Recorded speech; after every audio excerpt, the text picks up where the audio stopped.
I'd like to start. I'm sure you're aware that, South Dakotans are very protective in a lot of these spaces of kind of the rural identity and agricultural nature of a lot of these small communities.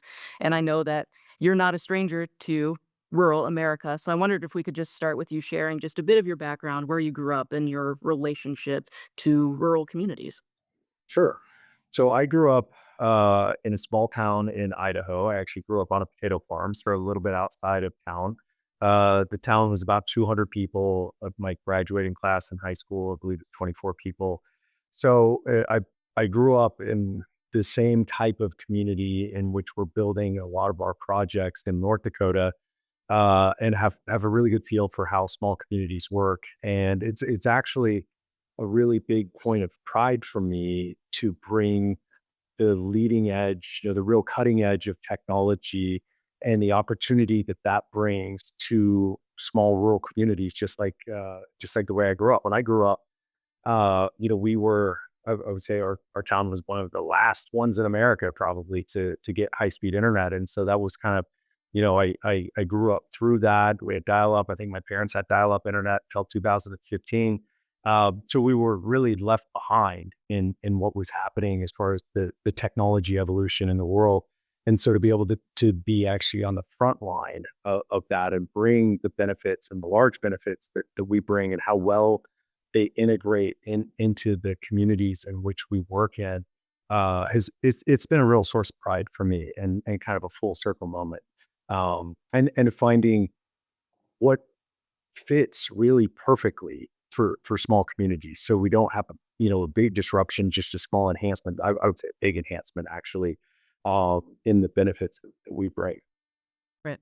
We'll get into kind of like the I guess policy dance that we're having, and then responding to some of the community concerns. But uh, to have a just kind of a level set moment, in a lot of these conversations, we're using the phrase data centers pretty generically, understanding that there's different kinds. Can you speak to how this hyperscale data center that we're looking at in the Dual County, Toronto area, how that compares to, other data center type developments that people know? Sure. So the evolution of data centers, over the past few years, frankly, this is what creates the opportunity. So the data center of the past is and what we've seen, since the 90s and really rolled out across America and across the world, were data center footprints typically built in population centers that serve all of the applications that you use today. I don't think people fully understand how integrated their lives are with data center. Almost any application you use on your phone, anything now you use on your TV, the way you do banking, the way our banking system operates, the way, in most cities, the streets operate, all of these things are operated out of data centers historically in cities, in city populations, high population city density cities is where these data centers were built.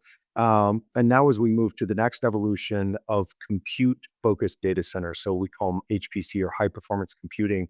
And really what these are focused on are generative AI applications. They can be traditional, cloud applications in video streaming or serving up your office applications.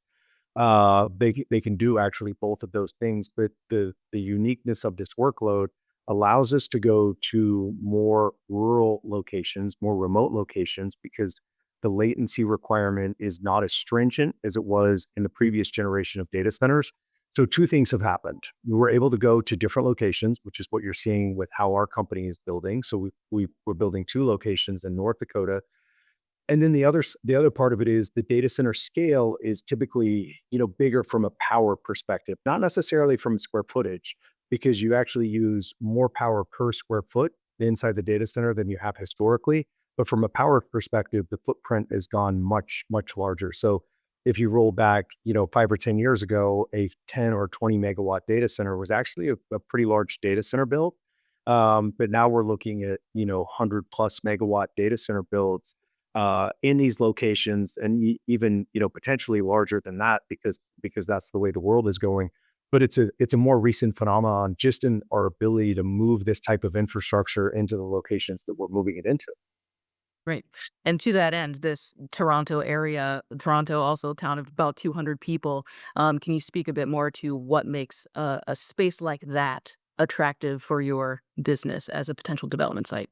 Yeah, so typically what we find, and it's the way we find sites overall, is where is power available, and typically where is excess, oftentimes unused power available on the network. So when you look at Ellendale, North Dakota, our first really large scale AI data center, HPC data center development in North Dakota, what we found there was a substation where about, roughly 2 gigawatts of wind farms feed into that substation.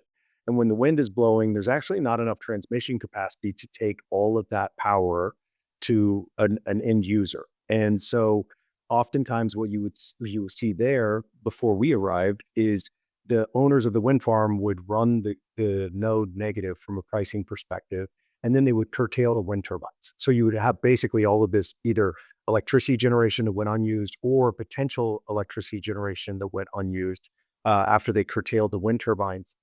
And so that was a perfect setup for us. We're able to actually bring the load to the point of aggregation. We didn't it didn't cause, MDU to build any large infrastructure that was a burden to the ratepayers. We located right next to the substation. And then what we've seen there over the past, 3 or 4 years that we've operated is we've actually saved ratepayers money every year. It was 5.2 or $5.3 million the first year we were there, 5.8 million the second year. Why does using electricity save ratepayers? Well, this was electricity again that was going unused, excess capacity. And then we come in, we locate next to it, we use that electricity that wasn't being used, and then we pay the tariff to MDU for delivery of that electricity. But they didn't really have to build much infrastructure for that because we're using it all at a single point. So, imagine how much, infrastructure, power lines, it's called power lines, you would need to build if you were serving that amount of houses over rural North Dakota, right? There would be a massive investment from the utility. They would need to get a return on that investment. That would be harder. The ratepayers would see that because the offtake is not paying for that. So it gets spread across the rate base. But when you're dealing with a project like ours, not much infrastructure gets built, but we pay a lot in tariffs um, to the utility that then gets shared back with all the users of the utility. So if we can more efficiently use power in the network, more efficiently use the infrastructure that's already there, then we can actually be a big benefit to the network from that perspective. But so that's what we found in Allendale. That's what we have found at Toronto. So we found in Harwood, which is near Fargo. Those are the types of locations that we look for, that is going to be mutually beneficial to everyone, and it has, really the capacity that we need from an electricity standpoint. So that really is what drives it. So the secondary driver is there fiber optic communications available nearby, or will it take minimal effort to bring them there? For Toronto specifically, it's actually a lot more work to bring them there than it was for Allendale or was for Fargo. But given what we've already done in the region, it's kind of made that site more attractive from a fiber perspective. So it really starts with power, then fiber. And then I always say that at the end, I want to operate in communities. Our company wants to operate in communities and places that want us there, that want the benefits that we bring. So that's another big part of what we do. Ellendale wants us there. They want all of the tax revenue that we bring, all of the things that it'll do for their community, for their schools, for all of those. And then we bring during construction, there's, a thousand plus jobs on site, but that's not permanent. What we end up bringing is a few hundred jobs that are permanent, that are high paying jobs. We train locally for the vast majority of those jobs. So again, another big benefit economically for, communities that have historically been shrinking. It's not overwhelming. That's why I said we found the exact, I think, right match for small communities and what we bring. Big dollars from a tax-based perspective, jobs, the right number of jobs, so it's not overwhelming. High-paying jobs, we typically pay, 2.5 to 3 times the average household income in North Dakota for the jobs. Train everyone locally. We source locally for all of our contractors for actually building the sites, not our GC, but all the subcontractors. So we try to keep all of the benefits there, and the communities that we operate in, they fully recognize all of those benefits that we bring. And so power, fiber, and then someone who wants us there. Right. So I'm sure you're aware of some of the concerns some of these community members have about that strain on infrastructure, whether that's housing, whether that's water, whether that's just increased traffic during that construction phase. We've heard concerns about, an impact on emergency medical services when there's double or triple the amount of traffic in a particular area. I guess what would you see as Applied Digital's responsibility in kind of mitigating those concerns and putting the community at ease? So for, I will be very transparent on this. There is more traffic. There's just no way to get around that. There's more traffic. We work locally from a traffic perspective, making sure we do the absolute optimal routing. But it is going to be somewhat of an inconvenience. But like we take even into consideration things like when is school drop off and school pickup if we're in that vicinity, right? So that we make sure that we're doing everything we can. You're always going to have things that don't go the right way. But generally, we do things very well from that perspective. But there is that burden that's pretty short lived for the long term benefits because once these are operating, you'll barely know that they exist. It looks pretty much like a warehouse. Doesn't really create any noise. Then and you have a few hundred people that come and go every day. Pretty light traffic from that perspective. So once they're there, it pretty much feels like it doesn't exist in the location. But there are those things we do work through those as much as we possibly can. And then when you look at infrastructure, one of our key focuses is making sure that we're an improvement to all the infrastructure of wherever we land. So what does that mean to us? First responders for sure, right? That means there's a lot more funding, either directly from us or through tax dollars that go for first responders because we need that, but it also improves what you get for the community as well. Communication networks are going to improve dramatically in the location because of the type of fiber that we need. So all of the services that come along with that and all the benefits that come along with that, especially typically for rural communities that don't get those types of telecommunications infrastructure, we bring that to the location.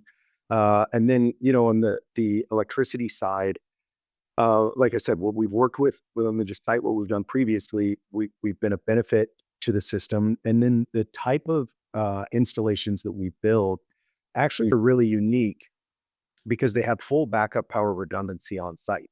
What does that mean? It means, we have commitments to our customers to make sure that these sites run. We have leeway to have them down 23 seconds per month, right? It's a really short amount. So they're extremely robust and redundant to the point that they actually can go completely off grid and run for a time, call that 50 to 70 hours. So when you have a big strain on the grid in say a big snowstorm or a big heat wave, we could actually take our facility completely off grid. It'll keep running, but we can turn that any electricity we're using or a portion of it, whatever the grid can handle, back into the system so that for other users that would need that. So we create this extra resiliency inside of grid operations. So there's a lot of benefits that we do bring, but there is a bit of a headache for sure on the upfront when we're doing construction from a traffic perspective.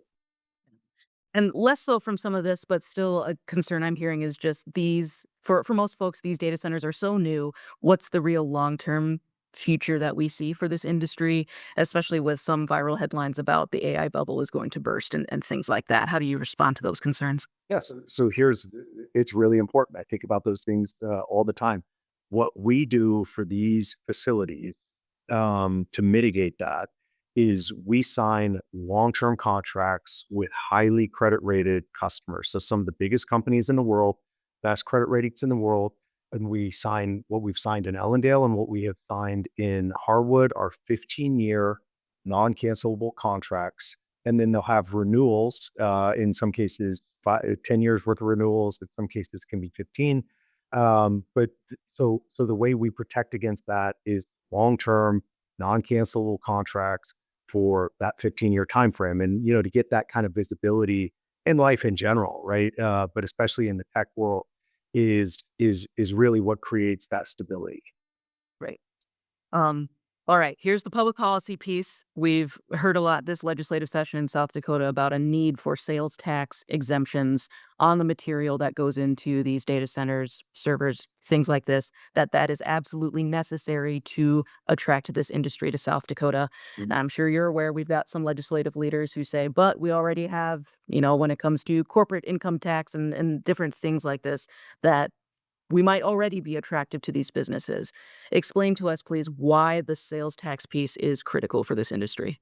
It's just competitive with the rest of the country. So I think it's 39 or 40 states have the same sales tax exemption. And when I'm looking at it, for me, our company is not asking for a tax break. We don't ask for property tax breaks. We don't ask for those things. This is not even a tax break that is for Applied Digital itself. This is for our customer that is the lessor, the tenant, or the lessee, sorry, the tenant of the data center. So when we're attracting a customer to come to a new location in South Dakota, they're going to compare that to North Dakota, to Minnesota, to Iowa, to Nebraska, right? All of these surrounding states, and they all have this sales tax exemption on the IT equipment that goes inside of the data center. And so it's really just a competitive dynamic in the market of how do we at Applied Digital attract a customer to South Dakota when they compare it to any of the other surrounding states or any of the other states in the nation that actually do have that exemption. And so it just makes it much more difficult to attract anyone into the state. And as you probably know, South Dakota is not the data center state. North Dakota wasn't either. We're making it a data center state. But it's very hard as it is to attract these customers to a new location, to a new state. And when it's not competitive with other states, so we're not saying that South Dakota should do something that no other state is doing. We're saying you should do something that 40 other states are doing in this, and it still brings a huge amount of tax benefit to the state of South Dakota from our property tax, the jobs that we create, the electricity sales tax that I don't believe we're asking for an exemption for there that a lot of other states do have. So there's still a lot in place for the state. It's just trying to make the state a little bit more competitive with other states that have attracted a lot of data center business. Right. So we have about a week left in our legislative session. So far, those policy proposals have failed in the legislature this year. What does that mean for the future of the Applied Digital Project in Toronto? The project likely won't go forward in Toronto. So if and it's not that Applied Digital doesn't want to build a project there. It's not that we don't think it's a good location. It just makes it much harder for us to attract a customer to do that. And if we can't attract a customer, obviously we're not going to build a data center in that location. And if I get back to my original point of if there is the power is there. We've been working to get the fiber optic infrastructure there. But at the end, if the state doesn't want us, if the community doesn't want us, if they don't want our project, then we don't want to have that fight. We want people where we work in partnership to make things happen and make a benefit for everyone. So without that, it likely doesn't move forward. In kind of my closing wrap up question, we're seeing more and more kind of a distrust of the data center industry. What do you suppose is driving that and your strategy in responding to some of the pushback that we've seen in places like Toronto and this issue? Sure. It's in my opinion, it's the same thing that drives distrust in a lot of things in our country, right? It's around the fact that most people get their information from 20 or 30-second clips off of Facebook or TikTok or whatever it might be. And I think it's just not an understanding of the critical infrastructure role data centers play in your daily life. And every single person in the state, most likely in the state of South Dakota, in the country, almost in the world, the critical role that data center infrastructure plays in your daily life. It runs all of the things I mentioned earlier. But it really is critical infrastructure the same way hospitals are critical infrastructure, the same way roads are critical infrastructure. If data centers didn't operate in our country, life would be very different than it is today. Nothing on your cell phone would work. The nothing on your computer would work. Your TV at home generally would not work. How, again, back how you interact with your bank account, your ATMs wouldn't work. Like all of this is driven by data center infrastructure. So that's one aspect of it. And then the other aspect that I think people are missing here is we are in this is just my opinion, but we are in the greatest arms race we've ever been in the history of our country. And AI is revolutionary and it is going to be used in, Department of War, Department of Defense. This is even more poignant right now as we saw a little bit of the issue with Anthropic and OpenAI and kind of negotiations they had going on back and forth with the Department of War. Um, w- it is imperative that we win. This is driven by infrastructure. Uh, if you can go look at a chart of electricity generation capacity and what has happened over the last 30 years and compare the United States to China and see how much more electricity generation capacity, because this is a two country race and it is us and it is China, and they're not going to slow down and they're not going to put a lot of bottlenecks on building this type of infrastructure throughout their country. And it's really what drives the lead in this race. American, technology is still exceptional, right? We are still the leaders in the world. And we need to continue to be the leaders in the world. And when there's no brakes put on what China does, it becomes much more difficult here in the US to build this large scale infrastructure that we need to drive us forward to maintaining our leadership, both from a technology perspective, a Department of War perspective, and economically around the world. And so I just think that the misinformation around data centers make your electricity rates go up. Like there's just like, that's it. Electricity rates are going up. That's it's an artifact of hyperinflation in the first half of this decade. Utility rates move slower. So grocery store inflation happens immediately.